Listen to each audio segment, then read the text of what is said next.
کہ ਡਾਢੇ ਬੰਦੇ ਦੀ ਦੁਸ਼ਮਣੀ ਚੰਗੀ ਤੇ ਨਾ यारी। पाकिस्तान ने क्या किया? अब्राहम अकॉर्ड एक ऐसा मुआहदा है, क्या ये अमन की कोशिश है या दबाव की एक नई शक्ल? क्या हर वो मुल्क जो अमन के लिए अपना किरदार अदा करे उसे अपने ही उसूल कुर्बान करने पर मजबूर किया जाए? 1998 में पाकिस्तान ने जब एटमी ताकत हासिल की, लेकिन आखिर में जो डिमांड सामने आई वो सबको हैरान कर देने वाली है। डाढे बंदे दी ना दुश्मनी चंगी ना यारी। आज ये पंजाबी कहावत सिर्फ अल्फाज नहीं रही बल्कि आलमी सियासत का खुला चेहरा बन चुकी है। पाकिस्तान ने क्या किया? अपना मफाद छोड़कर खित्ते के अमन की बात की, जंग की आग बुझाने की कोशिश की, दोनों तरफ जा जाकर मुज़ाकरात करवाए, दुनिया को तबाही से बचाने की कोशिश की और पाकिस्तान ने अपना किरदार अदा किया भी। कभी मुख्तलिफ ममालिक के राब्ते करवाए, कभी सिफारती सतह पर ब्रिज बनाने की कोशिश की, लेकिन आखिर में जो डिमांड सामने आई वो सबको हैरान कर देने वाली है। डिमांड क्या है जनाब? कि पाकिस्तान भी अब्राहम अकॉर्ड पर दस्तखत करे। ट्रंप ने जो नई स्टेटमेंट दी है उसमें इसने ईरान डील को अब्राहम अकॉर्ड के साथ जोड़ दिया है। अब्राहम अकॉर्ड एक ऐसा मुआहदा है जिसमें यूएस चाहता है कि तमाम मुस्लिम ममालिक इजराइल को तस्लीम करें और उसके साथ सिफारती ताल्लुकात उस्तवार करें। कहता है, मैं ज़रूरी समझता हूँ कि तमाम मुस्लिम ममालिक अब्राहम अकॉर्ड पर दस्तखत करें। ट्रंप बेसिकली कह ये रहा है कि ईरान के साथ जो डील हो रही है वो मीनिंगफुल तभी होगी जब मिडल ईस्ट के ममालिक अब्राहम अकॉर्ड को ज्वाइन करेंगे और इजराइल के साथ अपने ताल्लुकात नॉर्मलाइज करेंगे।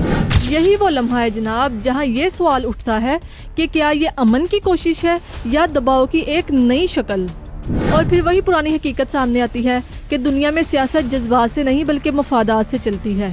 ट्रंप की तरफ से जो नए बयानात सामने आ रहे हैं उनके मुताबिक इलाकाई माहदों को अब मज़ीद वसी करने की बात की जा रही है। क्या हर वो मुल्क जो अमन के लिए अपना किरदार अदा करे उसे अपनी ही पॉलिसी, अपनी ही खुद मुख्तारी और अपने ही उसूल कुर्बान करने पर मजबूर किया जाए? पाकिस्तान ने अगर सालसी की कोशिश की, अगर खित्ते में आग बुझाने की कोशिश की, तो क्या इसका मतलब ये है कि उसे अपनी दिफाई लाइन ही बदलनी पड़ेगी? 1998 में पाकिस्तान ने जब एटमी ताकत हासिल की तो वो सिर्फ एक हथियार नहीं था बल्कि खित्ते में ताकत के बिगड़ते हुए तवाज़ुन का एक बैलेंस पॉइंट था। इस खित्ते के खतरात, जंगों, दुश्मनियों और धमकियों का जवाब था।